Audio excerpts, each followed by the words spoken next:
Wilayah Hindia Belanda, kemudian Indonesia, pada zaman Munson masuk ke wilayah Uni Australia.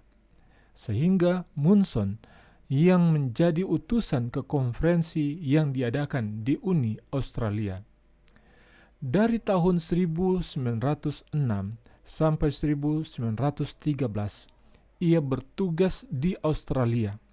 Dan dari sanalah buku dan traktat yang berbahasa Melayu banyak dicetak dan dikirimkan ke Indonesia.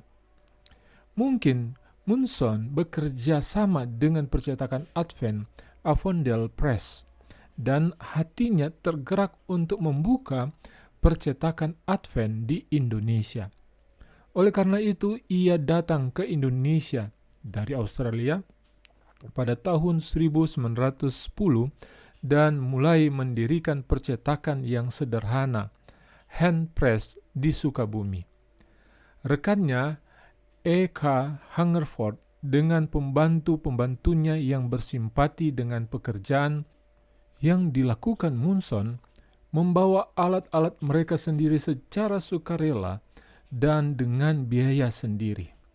Maka dimulailah penerbitan traktat dan terjemahan bagian-bagian dari buku The Great Controversy ke dalam bahasa Melayu. Majalah Utusan Kebenaran Melayu diterbitkan sekali 1 kuartal. Yang menjadi korektor ialah Immanuel Siregar, sedangkan operator cetak setter yang menyusun huruf ialah Samuel Rantung, yang belum menjadi pengikut Advent, tetapi sambil bekerja juga belajar mendalami Alkitab. Setahun kemudian, 1911, pemerintah Belanda memberhentikan percetakan dan penerbitan itu. Pemerintah Belanda sangat bertindak keras terhadap sesuatu yang berbau penerbitan, juga karena adanya pelarangan kegiatan agama, sehingga percetakan dan penerbit itu pindah ke Singapura.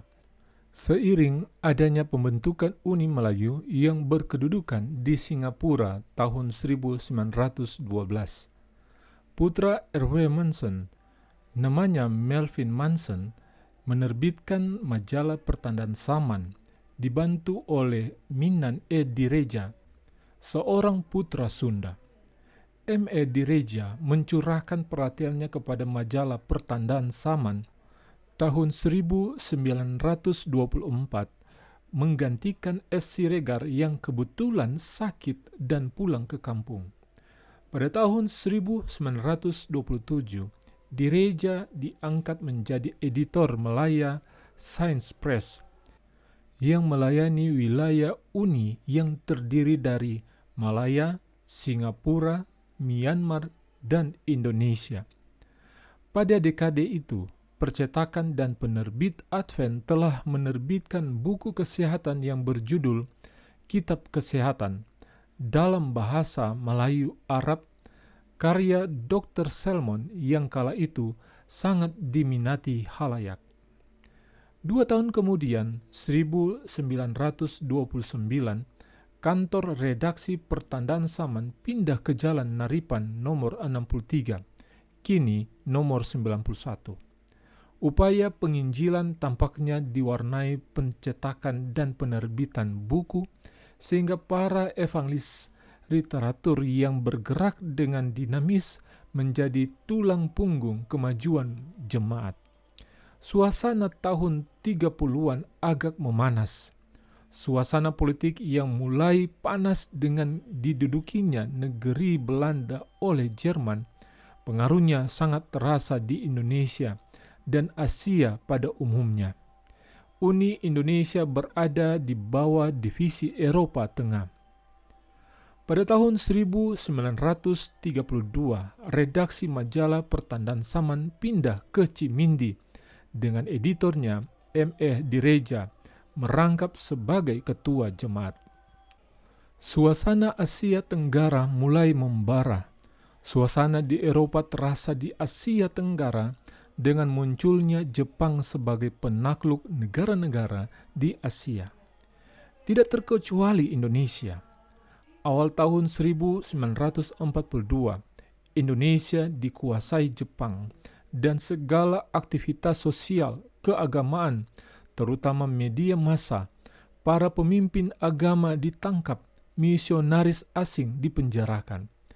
Kurang lebih 3,5 tahun penjajahan Jepang, penerbitan risalah buku terhenti sama sekali. Begitu pula setelah Jepang keluar dari Indonesia tahun 1945, proklamasi kemerdekaan Indonesia pada tanggal 17 Agustus 1945 tidak serta-merta membuat Indonesia merdeka untuk mengatur diri sendiri. Tentara Sekutu dan Belanda masih ingin menguasai Indonesia sampai akhirnya Belanda hengkang tahun 1949.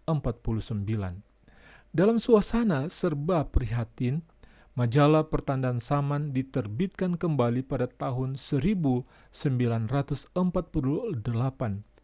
yang dipimpin oleh M.E. Direja sebagai editornya. Pada tahun 1954, D. Batubara menggantikan Direja sebagai editor. Ketika diadakan pemungutan suara pada tahun berikutnya, sebagian besar pemimpin organisasi mengadakan rapat untuk mengubah nama majalah itu menjadi Rumah Tangga dan Kesehatan. Dalam voting itu, hanya Batubara yang ingin mempertahankan nama yang lama.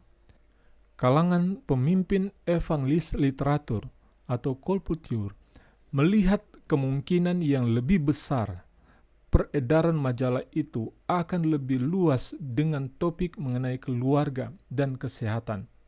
Penerbit Advent mencetak banyak buku roh nubuat, misalnya Pustaka Roh Nubuat 1 dan 2, dan Kerinduan Segala Zaman Ellen G. White, Rumah Tangga Bahagia T.H.D. Manulang, Banyak Jalan ke Surga D. Batubara, Isa Al-Masih dalam Al-Quran Rifai Burhanuddin, kemudian dilarang peredarannya.